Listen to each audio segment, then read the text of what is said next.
Welcome to Crimson Guitars, welcome to my workshop, and welcome to the 90-hour build, the Complication. This guitar is going to be absolutely insane if it comes out anything like I have envisioned. Well, enjoy. I need to drill, so I'm going to have to pre-drill through a corner of each of these holes, and then I am going to move over to the Hegner. I'm using a Fermag drill bit. It's a phenomenal bit, of course. Nice and sharp. There we go. This is actually quite awkward. I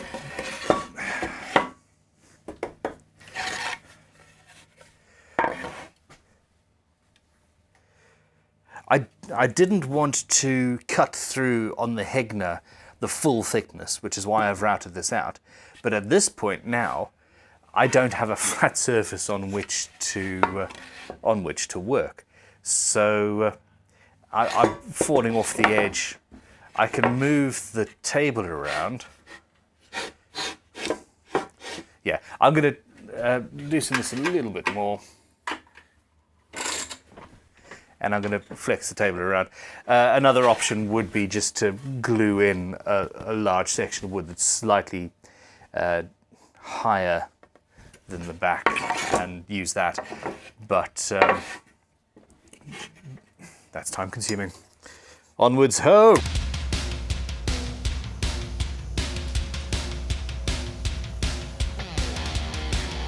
The eagle-eyed among you will notice that I've avoided drilling out over here and here, and I've also not done these ones yet. And the reason is... Was that weird? Felt weird. I'm going to... yeah. Okay.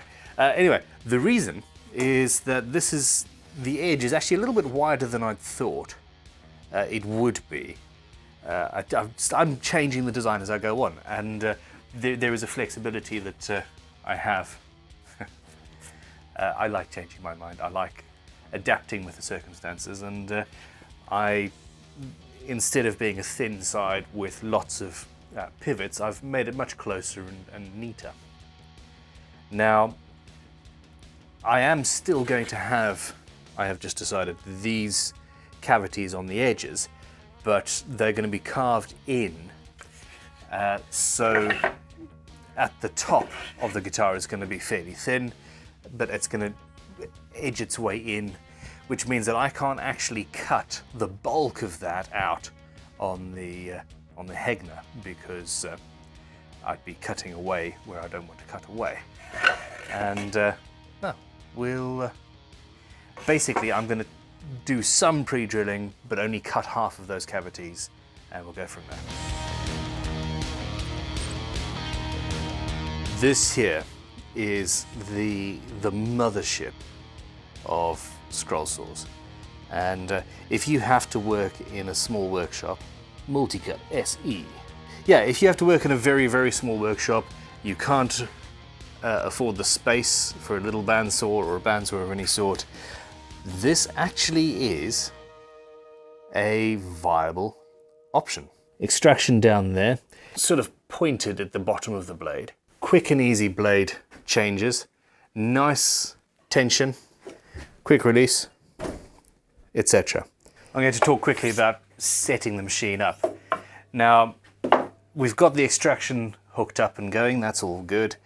This here has a fantastic little doohickey in front that is supposed to stop your fingers from getting insanely wrecked. This blade will slice your finger off immediately, it just will. Now, that's up to tension. If you find that your blade is wandering, that the cut is wandering, then the tension is wrong. Most likely too loose. Okay, so as it's going through, it'll wiggle on. Get your wiggle on. But that's a good tension. And you can also get different blades. The quality of your blade is absolutely of paramount importance. Now, For example, this here is a, what have we got? This is Hegner's own blades, 2.5. Anyway, it's a very, very, very coarse blade. So I am going to change these out. The one thing I have misplaced, now that I think about it, is that. There we go. So it comes with a little tool. Now we do have the quick release. I've lowered the tension so that I can pull, there we go. And there's a little spring doohickey at the bottom. And that works perfectly. So we put the blade in the holder, put the holder in the holder, and you're sorted. Now, it's got a little drawing telling you where to put which orientation to put the blade in. So we go there. So there's that spring, blade goes in, and you sort it. And then that protects your delicate little fingers. I'm going to be doing this a lot. There we go. I made these holes a little bit larger than required. Okay, so that's in there. I'm just going to lock that off. This is going to take some time. It's in place, it's on the machine. I'm going to super glue this block of wood inside, roughly in the middle, and we're going to end up cutting through it, and at some point probably have to move it. But super glue. Super glue is your friend, people. There's a thing in the violin making world where people think that super glue is naughty, or in fact anything that anything that isn't hide glue is considered a little bit of a no-no, and that, I don't know, that annoys me. Anyway, wait for this to cure, and then we start cutting. This here blows the dust away. This actually serves two purposes. It protects your fingers and stops the wood from jumping up if it gets caught on something. Here goes nothing.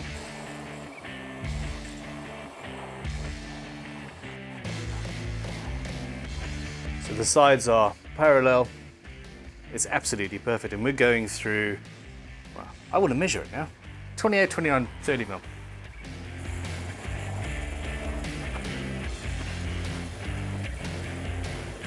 I don't want to cut into the sides yet, and I'd forgotten about that in my excitement. So wherever one of these is near the edge, I need to go measure the thickness using my finger as a depth stop, and I need to mark it so that I know where the edge goes to.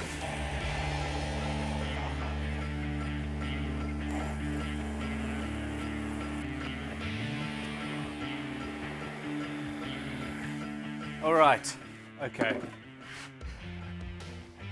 This is fiddly and slow.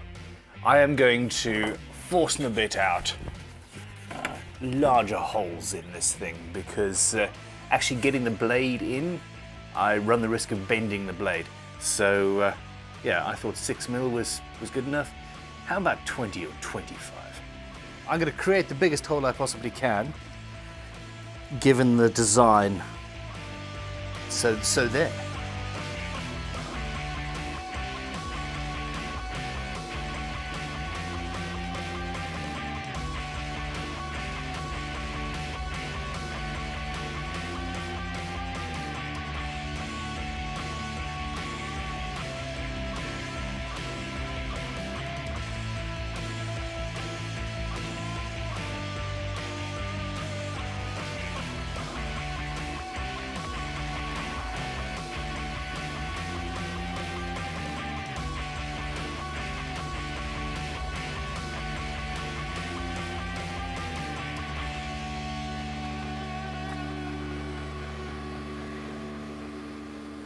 About halfway through there, I switched to a narrower blade to give me a little bit more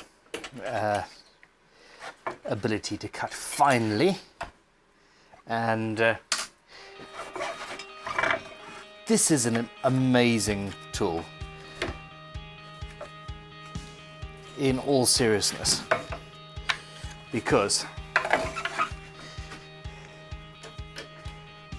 I've been cutting through the mahogany. So in other words, a solid guitar thickness, what, 50 mil thick or thereabouts, and with no problems whatsoever. This is an insane machine. It's slower than using a bandsaw, but you can do some serious damage with it. If you damage in a good way. If you are limited to a very small workshop and you don't have space for a bandsaw,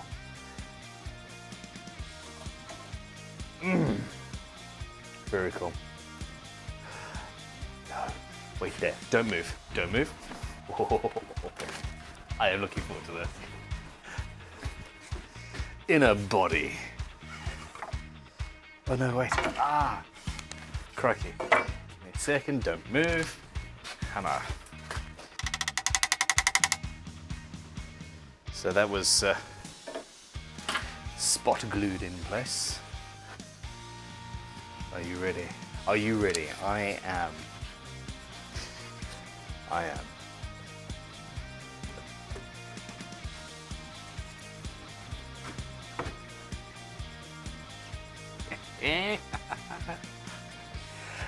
It's coming together. Oh, hey, baby. I am so excited. Figuring out where to go from this stage and in what order. A lot of guitar building and craft making is about the use of your time and its processes. You have to do this before this, before this, before that. Oh my gosh, I forgot to do that. And I'm now scuppered. I've lost my centerline, for example. And this particular build is something that, you know, just hasn't been done before. What I would like to have is a semi-traditional or a traditional Les Paul style carve. So we're gonna take down the edges and have this sort of a sweep going up and over. And you know what that shape is. And then on the inside of this, I want to have basically the opposite carve. So it's going to touch at the edge here, it'll touch there, and then there'll be a gap and it'll touch around the bridge. And it's going to look like trusses or a bridgey type thing. The question is, how thin do I want to make these? Because that's currently over an inch. And also, in what order do I do them? I am going to do this carve 100% with hand tools. I'm not going to use the angle grinder or anything like that. Just using hand planes and gouges and stuff. And that's going to be cool and fun. My thinking was it's going to be easier to carve the inside with the front flat. The next stage, once all of that is carved and clean and pretty and sanded, is to put a modern radius carve type effect on here. Now, while I am trying to do this whole thing as organic, we in this modern day and age can see, without even thinking that we're seeing, without realizing it, symmetricality. We expect everything to be perfect and designed, and we're used to CNC or computer or 3D printed, or, you know, we're used to precision. And while this is going to look natural and organic, I'm still going to try and have the curves nice and, as you would expect on a guitar, basically precise. I'm going to have to go through various gouges and chisels and tools, figure out what works. Because I've got these high edges, it's going to be interesting getting in there. I actually need to figure out what I'm going to carve. So we know we've got that big dish, which is fine. In this orientation, from the rear strap button, it's going to go like that and then stay flat. So I'm going to take quite a lot of material out of here. So there we go. I'm going to take at least half of that material in the middle away. I have to carve with the grain as much as humanly possible. Now on some of these, for example here, that is problematic. And I'm not entirely sure I'm going to be slicing and cutting and doing different things. But the very, very first thing is I have to choose which of these gouges I'm going to use. A number 6 sweep is pretty much the best. It's a relatively gentle curve, but it's curved. This is a very deep curve. I think you can see that. That will be less useful. It's more precise. And it's for hogging away a lot of material, but we don't want to take lots of material because we're likely to snap the lattice work. And that's that. So frankly, this little this marble spoon gouge is my favorite. I am going to need the other curved gouge. I'm going to need to tickle the double bevel chisel and probably another couple of more traditional gouges as we go along. People always say to me when they see that collection over there, how many gouges do you need? All of the gouges. I've got multiple spoon carving gouges and this is the right one for this job.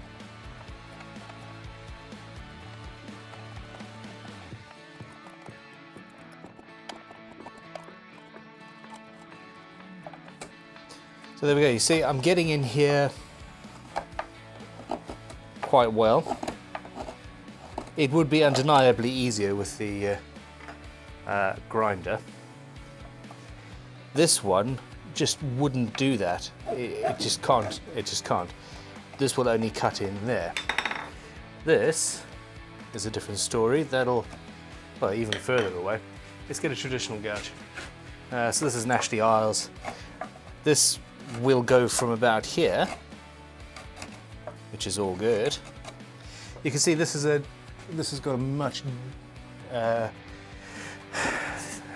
tighter sweep. There we go. And this is for removing lots of material. It's essentially a veining gouge, really.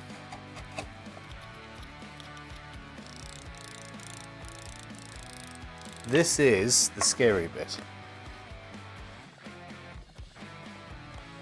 And this is where you can see why I used this shape, the bullnose cutter, when I was doing the routing, because it gives us a much more organic transition. I have got carving chisels in hand. I've sharpened everything. Everything is sharp, good to go. This is a John Green. This is how old this is. It's spelled IOHN because they didn't have J's back then. It's from 1750, 1760, I think, this one. And yeah, I've sharpened this and it's good to go. This is a similarly old curved chisel, which is actually going to be incredibly useful. Now, as I said earlier, quite frankly, if I wanted to be noisy and dusty, an angle grinder with a saber-tooth bit or something similar would be perfectly fine. I want to do predominantly hand tools. I'm going to remove some material. We want to go down to that depth in the middle, but it's coming out. So let's draw something like that. Here we go. It's just a case of drilling multiple holes in that area to that depth. That'll tell me where I can stop carving, essentially.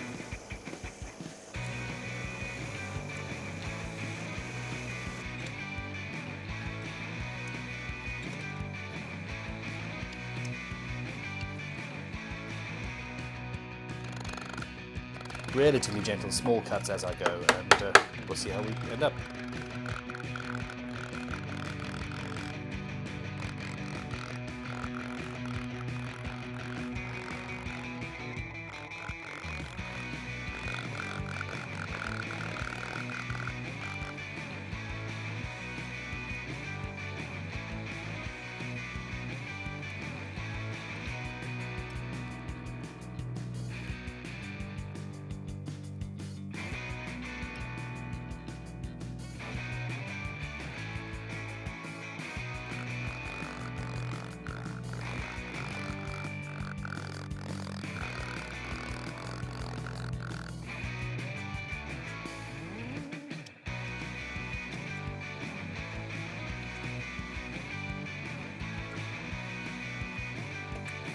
That was more than a little physically taxing.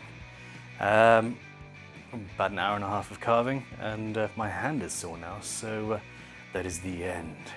But let's check out what we've ended up with. We've removed a lot of waste. I think it's going to be thinner in the end. So I need to take another 5, 6, 7 millimeters off out of the middle to improve those curves, and we'll see. It's fairly successful so far. There was one section just in this corner that chipped away where I wasn't expecting it to, and that wasn't ideal, but we have more than enough room, so progress has been made. I'm toying with the idea of getting a piece of wood and then using that as a clamp, screwing directly into my workbench, and then that will clamp it, which is a wise way to do it. The problem is you end up with holes in your workbench.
Alrighty, this thing is it's starting to lose its edge.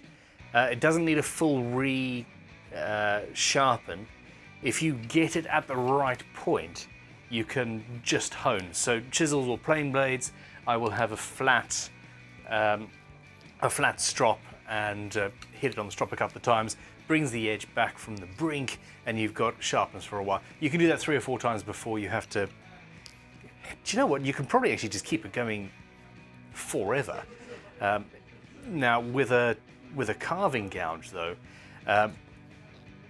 what I use is a random block of relatively soft wood and auto saw, and I make a custom shaped sharpening jig. I'm going to clamp this down and just leave it on my bench while I'm using this tool. This is my favorite gouge at the moment for this task. In fact, it's my favorite gouge of the moment. I absolutely love the fact that I'm using a gouge from the 1750s or so. Okay, so that's your internal carve.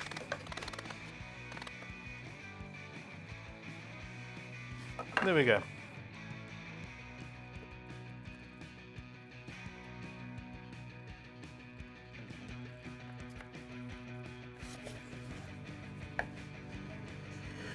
Yep, much better. Back to the carving.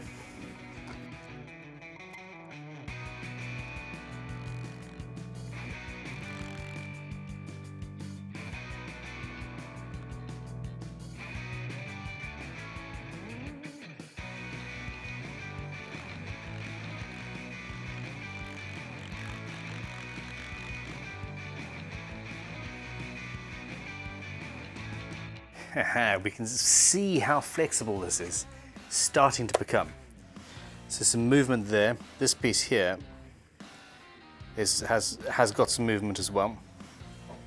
And as I cut it and make it thinner, that is going to become more and more flexible. What I really need is a giant table on this. I could put a big board on, and that would be fine. I could glue another support in here on the inside, and that would be fine. I think we need to put a board on. Okay, fine. I'm gonna go find some, I've got to go and find some plywood. That's extraction.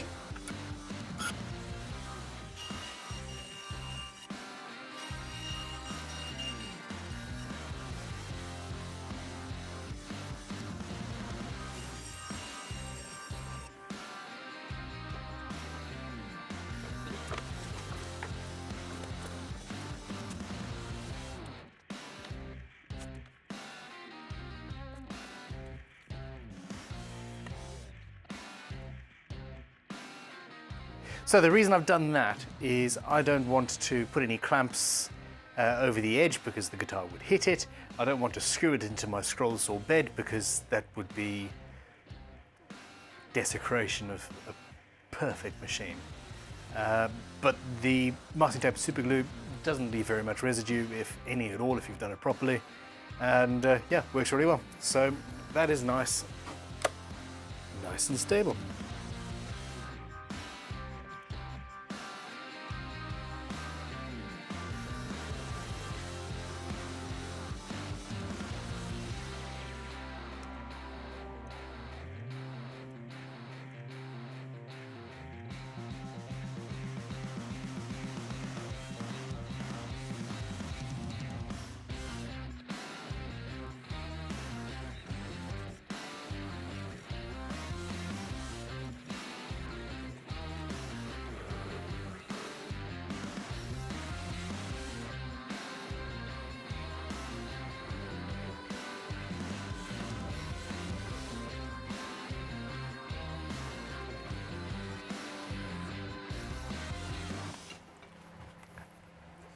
Well, there we go, have a look, what do you think? I'm much happier with this now. It's a little bit more delicate, it is a little bit closer to total catastrophe, and I still don't know what's happening up at these two, on the, they're not really horns, are they? But they are, but they aren't, I don't know. But stay. What we now have, there we go. So you've got the gaps now around the edge of the guitar, and that's required. That makes the whole thing look closer to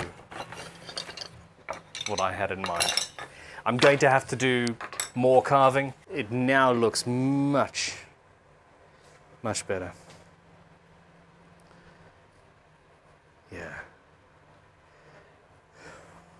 I love that effect. So these sections, so those bits, all of that is going to have to be carved back in. I mean, we've got a lot of carving.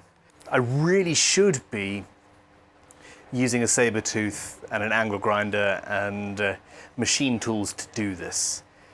Speed is not of the essence in this build. I do enjoy using the saber tooth, but I don't enjoy being covered in dust and wearing dust masks and all that jazz. I would much rather carve things by hand, even if it does take 4, 5, 6 times longer. But there we go.